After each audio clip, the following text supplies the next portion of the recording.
Hey friends, welcome to Food for Toddlers. Today's video is a slight modification of arrabbiata pasta. It's an easy and modified version of pasta dipped in Italian sauce.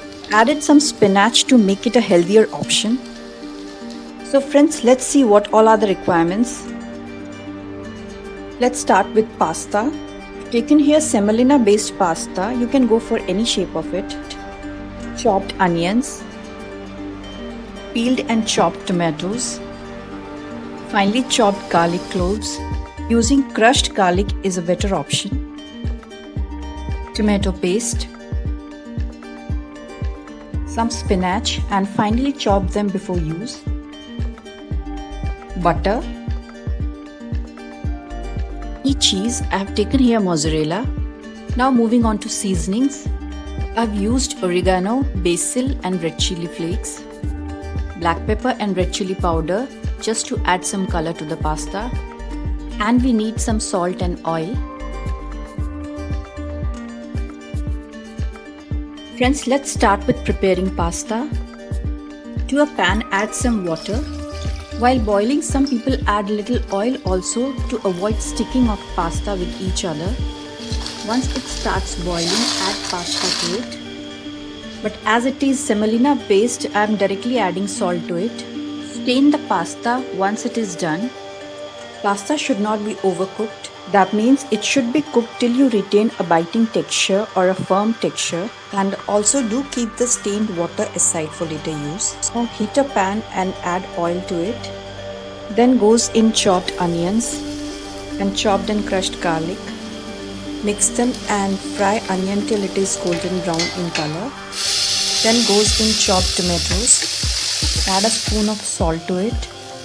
Now to make the tomatoes softer, we will use the leftover pasta water. Then cover and cook the tomatoes in this water until it becomes soft and mushy. We will be using this leftover water in small batches later for cooking.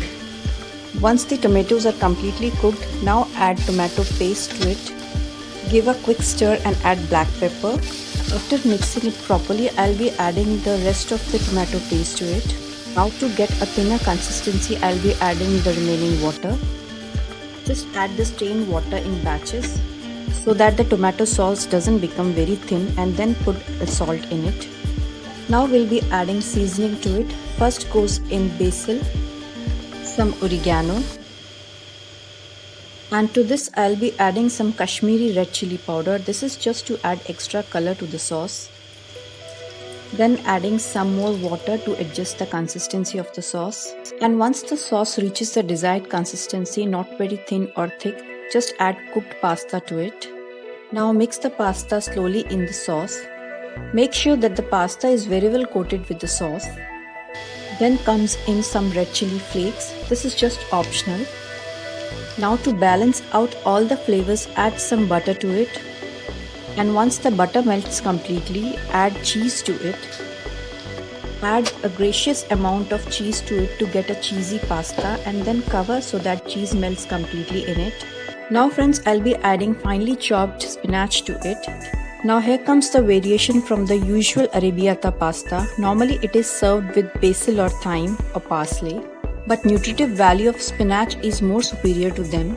And by adding spinach, we are actually supporting iron absorption, as the pasta, which is very high in vitamin C and potassium, and vitamin C enhances the absorption of iron. So by doing this slight modification to our regular pasta, a healthier version of it is available. So enjoy this creamy and rich pasta, and hope you guys like this video, this concept. If so, do give it a thumbs up. Friends, so signing off for today. So friends, see you in next video. Until then, bye, take care and do eat well.